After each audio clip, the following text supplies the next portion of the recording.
po ay kilala po kayo bilang artist as supporter po ni Tatay Digong at PDP Laban na solid talaga po.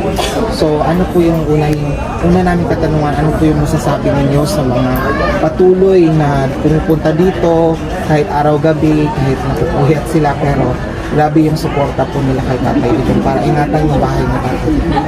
Unang-una, bumabati ako sa lahat ng mga nanonood sa SMNI, sa KOJC at nagpapasalamat kay Pastor Apollo Kibuloy sa lahat ng ginawa niya sa pagkakaibigan nila ni Tatay Digong.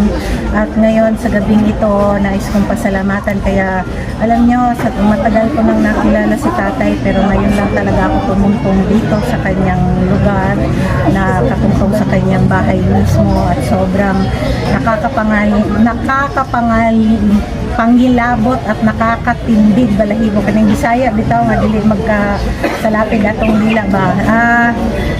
Sobrang nakaka-touch na nandito lahat. I believe this is only right, no? Kasi si Tatay Digong nagpakita sa atin na sinakripisyo niya yung kanyang buhay, yung kanyang pagsiservisyo sa taong bayan.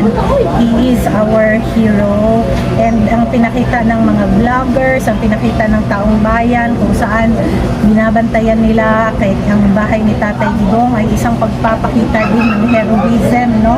Na ito ang dapat na ginagawa natin sa kapwa natin na nagbibigay ng purpose, nagbibigay ng direksyon sa ating buhay, kung kaya hindi matatawaran din ang ibinabalik ng taong bayan dahil kung hindi minahal ni Tatay ang taong bayan, hindi rin siya mamahalin kasi reciprocal ang lahat ng bagay.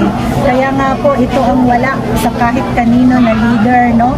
Itong nakikita natin kay Tatay Digong na kahit wala siya dito sa Pilipinas, tuloy-tuloy ang pagmamahal at suporta na pinapakita ng taong bayan.